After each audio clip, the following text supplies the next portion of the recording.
கும்பகோணம் வீதியிலே பசியாலே துடித்துக் கொண்டு வீதியிலே நடந்து வந்து மயங்கி விழுந்த நேரத்தில் ஒரு தாய் மடியிலே தூக்கி வைத்து சுக்கு நீரையும் 3 வடையையும் கொடுத்து அந்த சிறுவனை பாதுகாத்த கும்பகோண வீதிக்கு சொந்தக்காரன் தான்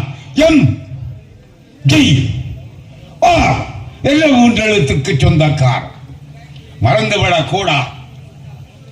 அந்த எம்ஜிஆருடைய திருநாமத்தை போற்றி எம்ஜிஆருக்காக ஒரு ரசிகர் மன்றத்தை துவங்க வேண்டும் என்று நான் மாணவனாக இருந்த காலத்தில் முதலாக நான் பார்த்த படம் மருத நாட்டு இளவரசி. சதி லீலாவிலே ஆரம்பித்து 136 படங்களிலே நடித்த புரட்சி நடிகர் எம்ஜிஆர் அவர்களை, பொன்மனத்தெம்மல் எம்ஜிஆர் அவர்களை புரட்சி நடிகராக கண்ட இந்த சாதாரண தொண்டன் தமிழ்நாட்டிலேயே என்னுடைய அருமை தோழர்களை, இந்த பகுதியில நீங்கள் எம்ஜிஆரை தெரிந்து கொள்ளும் விதமாக இந்த கூட்டம் நடைபெற்றுக் கொண்டிருக்கிறது என்பதை மறந்துவிடக்கூடாது. அந்த காலத்திலே தான் 1956ஆம் ஆண்டு நகரசபை பூங்காவில் என்னுடைய அருமை தோழர்களை தயவு செய்து வரலாறை தெரிந்து கொள்ள வேண்டும் என்பதற்காக சொல்லுகிறேன். என்னை மிகைப்படுத்தி சொல்லுவதற்காக அல்ல. இந்த இயக்கத்திலே தமிழ் மகன் ஹுசேன் கழகத்துடைய அவைத்தலைவராக 86 வயதிலே இருக்கிறேன் என்றால் இந்த தொண்டனுடைய வரலாறை தெரிந்து கொள்ள வேண்டும் என்பதற்காகத்தான். இந்த இயக்கம் தோன்றிய வரலாறு, எம்ஜிஆர் என்ற 3 எழுத்து தோன்றிய வரலாறு. எம்ஜிஆருக்காக ஒரு ரசிகர் மன்றத்தை துவங்க வேண்டும் என்று துடித்த போது மாணவர்களை எல்லாம் அழைத்து கேட்டேன். மாணவர்களே, மக்கள் தலைவர் எம்ஜிஆர், பொன்மனச்செம்மல் எம்ஜிஆர், புரட்சி நடிகர் எம்ஜிஆர் அவருடைய பேருக்கு புகழ் சேர்க்கின்ற அளவிலே நாம் நிச்சயமாக ஒரு மன்றத்தை துவங்க வேண்டுமே, என்ன செய்யலாம் என்று கேட்டேன். ஆலோசனை சொன்னார்கள். உடனே செய்யுங்கள் என்று சொன்னார்கள்.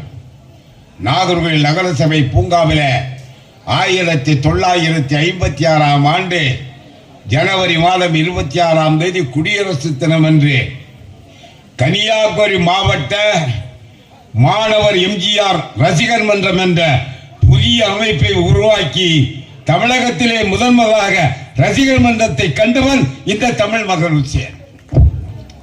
ஏறத்தாழ 42 வருஷம் எம்ஜிஆர் மன்றத்துடைய மாவட்ட செயலாளர், 42 ஆண்டு கால எம்ஜிஆர் மன்றத்துடைய மாவட்ட செயலாளர். நீங்கள் மறந்துவிடக் கூடாது. ஏதோ அனைத்து இந்திய அண்ணா திமுகவை எம்ஜிஆர் துவக்கி விட்டார்.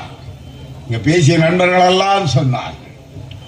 என்னுடைய அருமை தம்பி மரியாதைக்கு பொன்ராஜு சொன்னார். என்னுடைய அருமை மூத்த மகன் மரியாதைக்குரிய சிறிய மல்லாமல் எடுத்து சொன்னார்.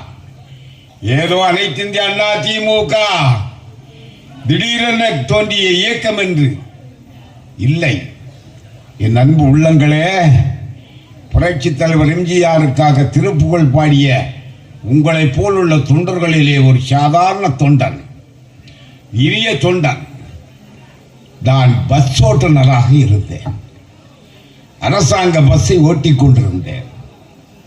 1972ஆம் ஆண்டு அக்டோபர் மாதம் 10ஆம் தேதி நான் பேருந்தை ஓட்டிக் கொண்டு வருகிறேன். நாகர்கோவில் டு திருச்சி விரைவு பேருந்து எக்ஸ்பிரஸ், அதை ஓட்டி வருகிறேன். மத்தியானம் 1:30 மணி அளவில் நாகர்கோவிலே புறப்பட்ட பேருந்து 5 மணி அளவில் மேலூர்ல 26 பயணிகளை 28 பயணிகளை ஏற்றி வந்து 2 பயணிகள் அந்த மேலூர் சந்திப்பிலே இறங்க வேண்டும். நான் பேருந்தை நிறுத்திவிட்டு கண்டக்டர் கந்தசாமி 2 பேசஞ்சரை இறக்கப்பாய் என்று சொல்லுகிறேன். 2 பயணிகள் இறங்குகிறார்கள். அந்த நேரத்திலே நான் ஓட்டுநர் ஆசனத்திலே திமுகவுடைய துண்டை போட்டுக்கொண்டுதான் நான் பேருந்தை ஓட்டுகிற பழக்கம் எனக்கு அரசு பேருந்து. அந்த பேருந்துடைய ஓட்டுநர் ஆசனத்தில் அமர்ந்து கொண்டு கேட்கிறேன், ஒரு ஆட்டோ ரிக்ஷா ஓட்டுநரை அழைத்து கேட்கிறேன், சைக்கிள் ரிக்ஷா ஓட்டுநரை அழைத்து கேட்க, என்ன இந்த ஹோட்டல் முன்னால இவ்வளவு மாபெரும் கூட்டம் என்று கேட்டேன். அந்த ஆட்டோ ரிக்ஷா காரன் சொன்னா, சொல்வது தவறாக எடுத்துக்கொள்ளக்கூடாது, தாய்மார்கள்லாம் ஒரு 10 நிமிஷம் ஏறீங்க, 10 நிமிஷம் தான், என்னாலே அதிகம் பேச முடியாது. அந்த சைக்கிள் ரிக்ஷாக்காரனை கூப்பிட்டு கேட்டேன், என்னப்பா இந்த ஹோட்டல் முன்னால மிகப்பெரிய கூட்டமா இருக்கு, என்ன விஷயம்? எம்ஜிஆரை கட்சியை விட்டு நீக்கிட்டான், அது ரேடியோல சொல்றாங்க, அந்த ரேடியோல சொல்றத கேட்கறதுக்கு இவ்வளவு கூட்டம் அப்படின்னு சொன்னான். என்னுடைய அருமை நண்பர்களே, நான் எம்ஜிஆர் மற்றும் மாவட்ட செயலாளர், தமிழ்நாடு அரசு போக்குவரத்துடைய ஓட்டுநர். அந்த செய்தியை கேள்விப்பட்டவுடன் கண்டக்டரை அழைத்தேன். கந்தசாமி இங்கே வா, அந்த கடையில் போய் ஒரு வெள்ளை பேப்பர் வாங்கிட்டு வாங்க. எதுக்கு அண்ணன் அப்படின்னார். வாங்கிட்டு வாயான்னு. அவர் உடனே ஒரு வெள்ளை பேப்பரை வாங்கிட்டு வந்தார். ஒரு வெத்தலை பாக்கு கடையில் போய் வாங்கிட்டு வந்தார். நான் கீழே இறங்கி அந்த வெத்தலை பாக்கு கடையிலேயே போய் வெள்ளை பேப்பரில் எழுதினேன், காட்டு தர்பார் புரிகின்ற கருணாநிதி ஆட்சியிலே இனி நான் ஓட்டுநராக பணியாற்ற விரும்பவில்லை, என்னுடைய பதவியை ராஜினாமா செய்கிறார். எங்க மேலூர்ல 26 பயணிகள் என்கிட்ட வந்து அழுறாங்க, ஐயா தயவு செஞ்சு எங்களை திருச்சியில் விட்டுட்டு போயிருங்க ஐயா, பாதி வழியிலே எங்களை விட்டுட்டு போறீங்களே. இனி ஒரு நிமிடம் கூட இந்த பஸ்ஸை நான் ஓட்டுகிற தகுதியை பெறவில்லை. கருணாநிதி ஆட்சியிலே ஓடிக்கொண்டிருக்கின்ற இந்த பஸ்ல இனி நான் ஒரு கணம் கூட நான் இந்த பஸ்ஸை ஓட்ட மாட்டேன்னு சொல்லி அந்த ராஜினாமா கடிதத்தை கண்டக்டர் கையில் கொடுத்துக்கிட்டு அங்கிருந்து டாக்ஸி பிடிச்சிட்டு நாகர்கோவிலுக்கு போய் 192 எம்ஜிஆர் மன்றத்தை இரவோடு இரவாக கூட்டி 192 எம்ஜிஆர் மன்றத்தை ராத்திரி 3 மணிக்கு கூட்டி அந்த கூட்டத்தில் போட்ட முதல் தீர்மானம் தான் காட்டு தர்பார் முடிந்த கருணாநிதியை கண்டிக்கிறோம். புரட்சியினுடைய எம்ஜிஆர் அவர்களே, மக்கள் செல்வாக்குள்ள எம்ஜிஆர் அவர்களே, நீங்கள் தனி கட்சி துவங்க வேண்டும் என்ற தீர்மானத்தை போட்டது இந்த அடியேன் தான். தமிழ்நாட்டிலேயே முதலாக அந்த தீர்மானத்தை போட்டு அக்டோபர் மாதம் 11ஆம் தேதி காலையில் 7:30 மணிக்கு திருவனந்தபுரம் விமான நிலையத்திலே போய் விமான டிக்கெட் அப்போ வந்து 510 ரூபா தான், சென்னைக்கு 510 ரூபா.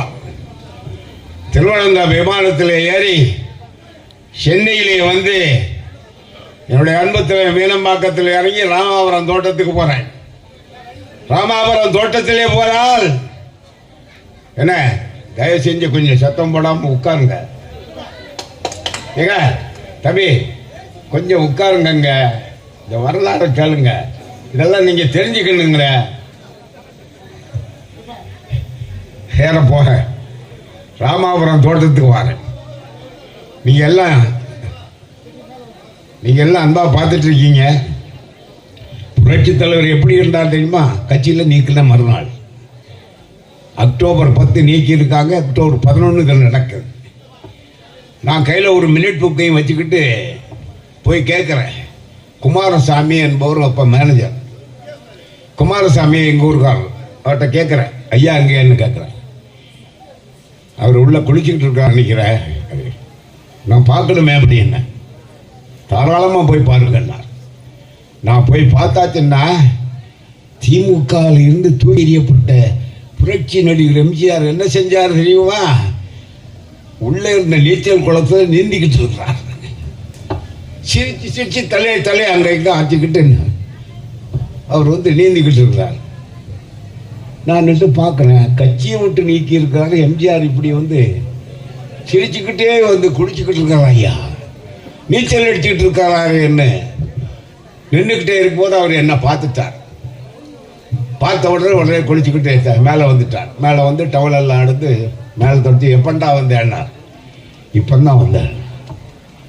என்ன இப்படி பண்ணிக்கிட்டு இருக்கீங்க? எம்ஜிஆர்கிட்ட துணிஞ்சு எப்பவுமே கேட்குறவன் இந்த அடியை, என்னங்க இப்படி பண்ணிக்கிட்டு இருக்கீங்கன்னு. என்னடா பண்ணிகிட்டு இருக்கேன்னு, என்ன நீச்சல் குளத்தில் நீந்திக்கிட்டு இருக்கீங்க, கருணாநிதி உங்களை கட்சியை விட்டு நீக்கி இருக்கிறான், போடா அதெல்லாம் விடுறா, அதெல்லாம் விடு, வா முதல்ல சாப்பிடுவோம்னு சொல்லிட்டு அவர் உள்ளே போய் துணியை மாற்றிக்கிட்டு வந்து சாப்பிட்டு அவர் பக்கத்திலே உட்காந்து அவர் எனக்கு இட்லி எடுத்து வைக்க நான் அவரோடு இருந்து சாப்பிட்டுட்டு இருக்கும்போது தான் என்னுடைய மினிட் புக்கு எடுத்து பார்க்குறார். மினிட் புக்கு எடுத்து பார்த்த உடனே அதில் தீர்மானம் போட்டு அப்போ கேட்குறாரு எம்ஜிஆர், கேட்குறாரு என்னடா தீர்மானம் போட்டிருக்கிற, நான் என்னடா தனி கட்சி துவங்க முடியும், என்கிட்ட என்னடா இருக்கு அப்படின்னா, நான் என்ன ஒன்றும் வேண்டாம், உங்களுக்காக உயிரை கொடுப்பதற்கு லட்சோப லட்சம் எம்ஜிஆர் ரசிகர்கள் இருக்காங்க, நீங்க தனி கட்சி துவங்குங்க அப்படின்னு. அப்படி சொல்றியா, சரி சாப்பிடு. சாப்பிட்டுட்டு 2 வாரம் சாப்பிட்டுட்டு அவர் ட்ரெஸ் பண்ண ரூமுக்குள்ளே போயிட்டாரு. நான் போர்ட்டிக்கோல காருக்கிட்ட நிற்கிறேன். அவரை ட்ரெஸ்ஸை மாற்றிட்டு வந்து காரில் ஏறுறார். அவர் இடது பக்கம் ரைட் சைடில், இடது பக்கம் பேக் சைடில் ஏறுறார்.